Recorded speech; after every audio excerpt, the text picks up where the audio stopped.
샬롬 할렐루야. 고린도전서 15장 50일 15장 50절이요. 보라, 내가 너희에게 비밀을 말하노니 우리가 다 잠잘 것이 아니요 마지막 나팔의 순식간에 홀연히 다 변화되리니, 나팔 소리가 나음에 죽은 자들이 썩지 아니할 것으로 다시 살아나고 우리도 변화되리라. 아멘. 천국 네 번째, 영체와 부활체입니다. 천국의 대기 장소에도 가지 못하고 영원히 윗음부에 머물러야 하는 영혼들과 영체, 또 부활체, 온전한 영체에 대해서 살펴보겠습니다. 첫째, 영체. 모태에서 죽은 영혼들의 구원 여부 살펴봅니다. 사람이 잉태가 되어서 6개월이 되면 비로소 영이 주어집니다. 만일 6개월 전에 태아가 유산된다면 영 자체가 주어지지 않았으므로 내세와는 아무런 상관이 없습니다. 영이 없는 짐승은 죽으면 그것으로 끝인 것처럼 영이 깃들지 않은 태아도 마찬가지이지요. 그렇다 해도 임의로 태아의 생명을 끊는다면 이는 살인에 해당하는 범죄임을 알아야 합니다. 사람의 생명을 주관하는 권세를 지닌 분은 오직 하나님 한 분이시므로 임의로 태아의 생명을 끊는 일은 없어야 하겠지요. 영이 주어진 태아가 죽으면 아주 극소수를 제외하고는 대부분이 구원을 받습니다. 구원받지 못하는 극소수 부모나 조상들이 하나님을 크게 대적하거나 악을 쌓은 경우이지요. 또한 하나님을 믿는다 하면서도 성령의 역사를 판단, 정죄하며 거역하고 해방하며 하나님께 영광 돌리는 사람을 시기하여서 어찌하든 죽이고자 하는 경우이지요. 이러한 부모나 조상의 악한 길을 받은 태아가 임신 6개월이 지나서 유산이 되었다면 그 영혼은 구원에 이르지 못합니다. 잉태될 때부터 구원과는 상관이 없을 정도로 심한 악한 길을 받았기 때문이지요. 그러나 이는 지극히 예외적인 경우이며 대부분은 구원을 받습니다. 모태에서 죽은 영혼들은 인간 경작을 전혀 받지 않았으므로 백지 상태입니다. 육의 몸이 10개월을 채우지 못했기 때문에 몸에서 분리되는 영혼도 사람의 형상을 제대로 입지 못합니다. 처음 태아에게 주어진 영의 형태와 비슷한 형태의 영혼으로서 윗음부에 올려져서 마지막 부활 때까지 보존됩니다. 그리고 부활 때가 되면은 이 영혼들은 다 함께 급속히 몸이 성장하다가 33세에 멈춥니다. 콩나무 시루에서 함께 싹을 틔우고 자라는 콩나물이 모든 같은 모습으로 보이는 것처럼 이들도 기질적으로 약간씩 다른 점은 있지만 거의 비슷비슷한 모습이지요. 이들의 영혼은 백지 상태이므로 33세로 성장한 다음에는 진리의 지식들을 채워 나가지요. 비슷한 예로는 아담이 생명으로 창조되었을 때 몸은 장성한 어른이었지만 영혼은 백지 상태의 갓난 아기와 같습니다. 이에 하나님께서는 친히 수많은 세월 동안 여러 가지 영의 지식들을 가르쳐 주셨습니다. 그런데 아담은 전혀 악이 없는 상태로 창조되었지만 태중에서 구원받아 윗음부에 거하는 영혼들은 죄성을 지닌 육의 몸을 잠시나마 거쳤습니다. 영적으로 우열을 가리자면 이들 영혼이 에덴 동산에 살 당시의 아담과는 못하지요. 또한 이들은 인간 경작을 받은 것이 아니기 때문에 천국에 들어가지 못하고 영원히 윗음부에 머물게 됩니다. 여기서 급속히 성장하여 33살에 멈춥니다 그랬잖아요. 이런 케이스도 있고 천국 보고 온 중에 뭐 아가들도 있더라, 아이들도 있더라, 그런 표현이 있잖아요. 아가들도 있어요. 그러니까 하나님께서 천지 만물을 창조하셨지만 똑같이 은행나무만 있는 거 아니잖아요. 개나리 진달래가 있듯이, 키 차이가 있듯이, 또 잡초는 또 밑에 있잖아요. 그런 식으로 키 높이가 있듯이 이 영혼들도 마찬가지예요. 하나님께서 이 정도, 이 정도, 이 정도 계단별로 착착 있어요. 그래서 저는 천국에 가면은 그 아가들 좀 책임져 주겠느냐, 이제 그런 미션을 저한테는 주셨어요. 그래서 너무 행복했죠. 그래서 전 천국에 가면 이 아가들은 또 따로 머물러요. 천국 말고 다른 곳에 있어요. 저는 가면 아가들하고 놀아요. 그것을 사운드 오브 뮤직에 그 이제 몇 명이죠? 꽤 많죠. 그 이제 어떤 여자분이 노래 가르치면서 뛰어노는 거 있죠. 그와 같은 모습으로 알려주셨어요. 저는 천국 가면 그래서 행복해요. 아가들만 있으면, 아가들은 순수하고 깨끗하고 그러죠. 대기 장소에 있는 영혼들의 영체, 그러면 경작받는 구원받은 영혼들, 곧 낙원의 가장자리에 대기하고 있는 영혼들의 영체는 어떤 모습일까요? 영체란 영의 고유한 형태라 할 수가 있겠죠. 세상에 있는 모든 것, 곧 사람, 짐승, 식물들이 고요한 육의 형태를 입고 있듯이 영도 고요한 형태가 있어서 각각을 분별할 수가 있습니다. 영안이 열려서 보게 되면은 사람의 생명이 끊어졌을 때 육의 모습과 거의 비슷한 모습의 영체가 몸에서 분리가 됩니다. 어린아이 때 사망했으면 영체도 어린아이이고 청년 때에 사망했으면 영체도 청년의 모습이지요. 장년은 장년의 모습이고 노인은 노인의 모습이기 때문에 각 사람이 언제 죽었는지 알 수가 있습니다. 그러나 영체에는 육의 몸에 있었던 수염, 장애, 흉터, 주름 등이 없습니다. 질병으로 인해서 죽었다 해도 영체의 모습은 건강하고 아름답지요. 노인들의 영체도 임종 당시와 비슷하긴 하되 늙거나 허약해 보이지는 않습니다. 어느 시대의 사람이든지 어떠한 피부색을 지닌 인종이든지 구원받은 영혼의 영체는 흰옷을 입고 각자가 이 땅에서 경작받을 때 하나님 말씀대로 성결을 이룬 만큼의 빛을 냅니다.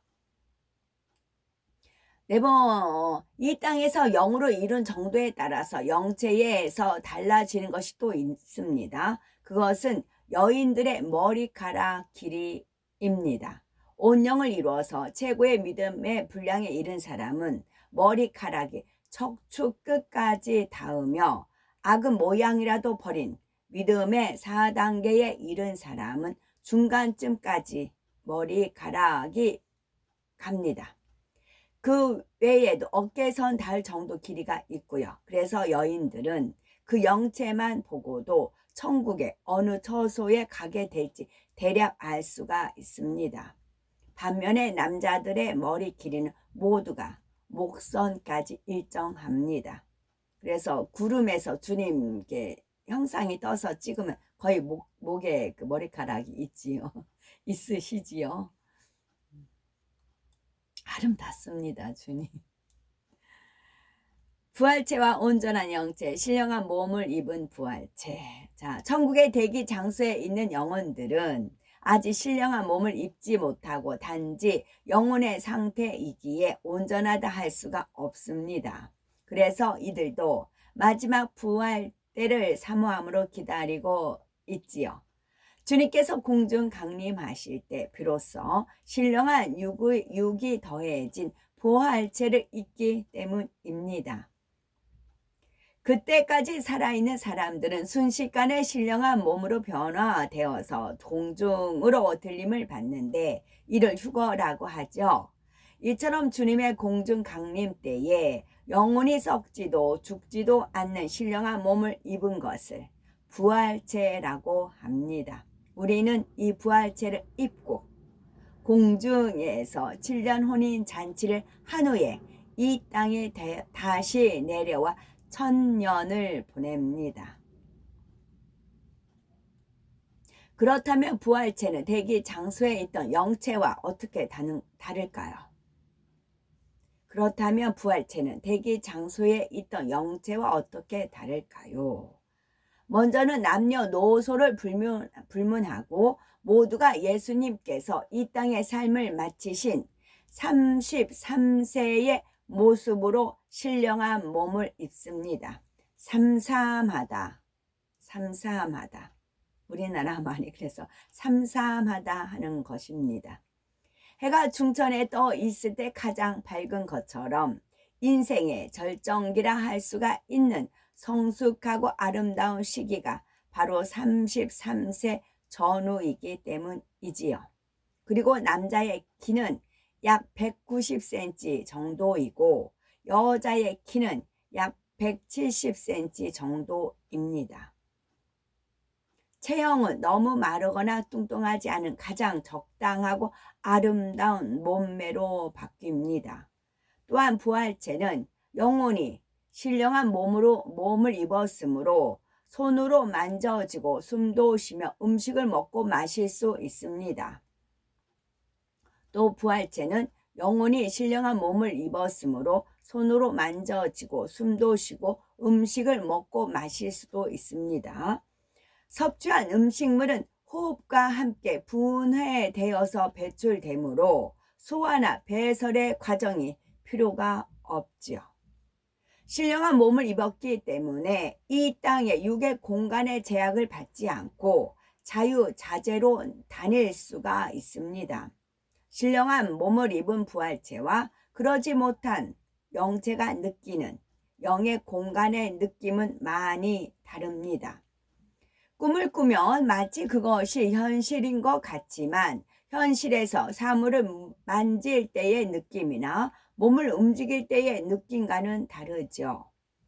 딱 이와 맞아 떨어지는 비유는 아니겠지만 영혼으로만 존재하는 영체가 영의 공간에서 느끼는 것과 꿈과 같다면 느끼는 것이 꿈과 같다면 신령한 몸을 입은 부활체는 영의 공간을 현실로 느낄 수가 있습니다.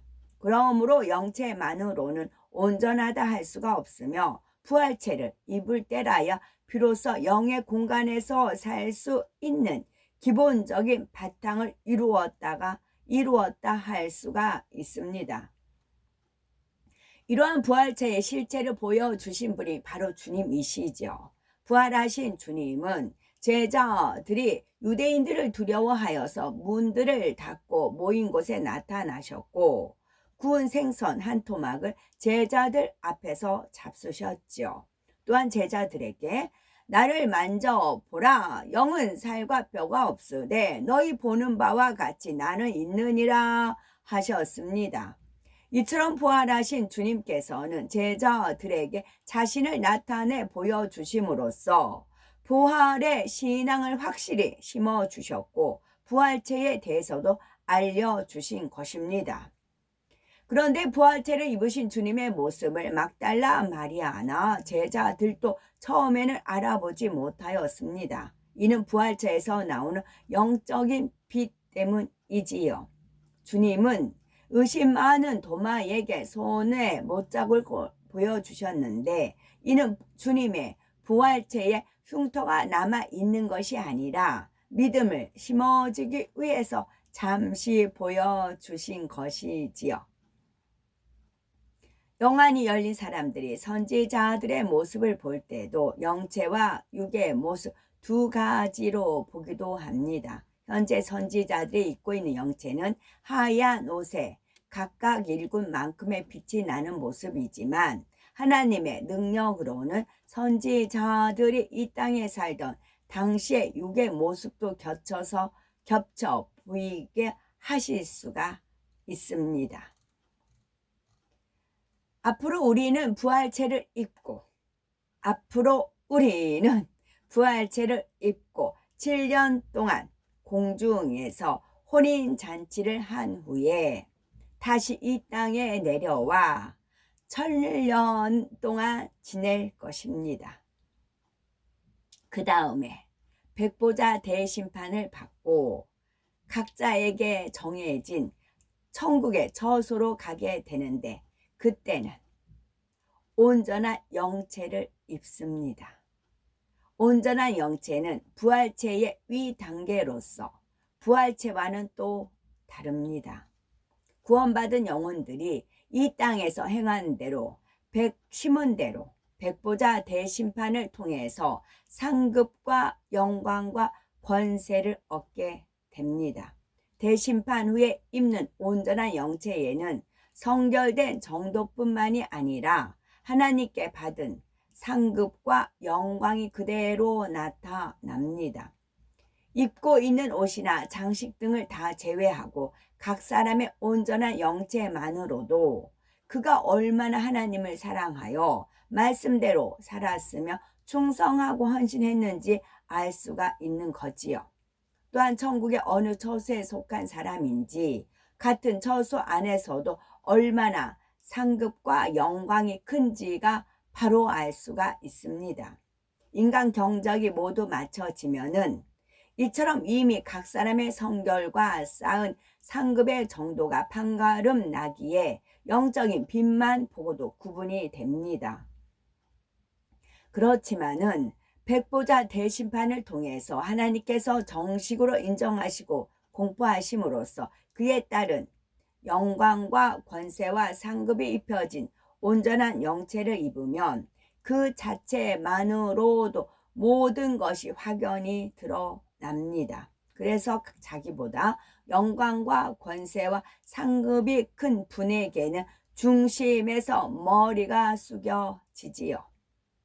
그러면 왜 구주님께서 공중 강림하실 때 그때 단번에 온전한 영체를 입혀주지 않고 부활체라는 중간 과정을 겪게 하시는 것일까요? 그것은 우리가 영원히 살게 될 천국과 7년 혼인 잔치를 하게 되는 공중이라는 곳의 공간의 밀도와 시간의 흐름이 많이 다르기 때문입니다. 각각의 영의 공간에 가장 적합한 영체를 입어야 하기에 하나님께서는 때에 맞게 입혀주시는 것이지요. 이 땅에 사는 동안 더욱 마음을 영으로 이루며 우리가 빛을 세상에 비춤으로써 하나님께 영광 돌려나가는 복되고 아름다운 우리가 되셔야 되겠습니다. 아멘.